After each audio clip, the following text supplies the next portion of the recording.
চোখ রাঙাচ্ছে ডেঙ্গু। হাসপাতালগুলোতে প্রতিদিন ভর্তি হচ্ছেন নতুন নতুন রোগী। নারায়ণগঞ্জে দিন দিন ডেঙ্গু পরিস্থিতির অবনতি হচ্ছে। জেলার সরকারি হাসপাতালগুলোতে বেড়েছে রোগীর চাপ। সেবা দিতে হিমশিম অবস্থা হাসপাতাল কর্তৃপক্ষের। খোলা হয়েছে ডেঙ্গু কর্নার। বাপের বাড়ি ফ্যামিলিতে 5 জন আক্রান্ত। আমার ভাইয়ের বউ, ভাইজি, ভাইপো সবাই আক্রান্ত ছিল। আমরা পুরুষ, মহিলা এবং শিশু 3টা ওয়ার্ডে ডেঙ্গু কর্নার আমরা তৈরি করে রেখেছি। ডেঙ্গু রোগী যা যা প্রয়োজন, যাতে ওই রোগীর বাইরে থেকে কিছু কিনতে না হয়, সেগুলো আমার সম্পূর্ণ প্রস্তুত আছে।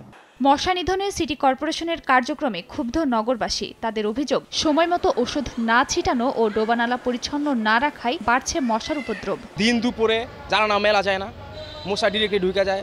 মশা নিধনে সিটি কর্পোরেশনকে আরও দায়িত্বশীল হওয়ার আহ্বান স্বাস্থ্য বিভাগের। আর সিটি কর্পোরেশন কর্তৃপক্ষের দাবি, নতুন কমিটি গঠন করে পরিস্থিতি নিয়ন্ত্রণের চেষ্টা চলছে। স্বাস্থ্য বিভাগের তথ্য মতে নারায়ণগঞ্জে গত 1 মাসে প্রায় 500 ডেঙ্গু রোগী হাসপাতালে চিকিৎসা সেবা নিয়েছেন।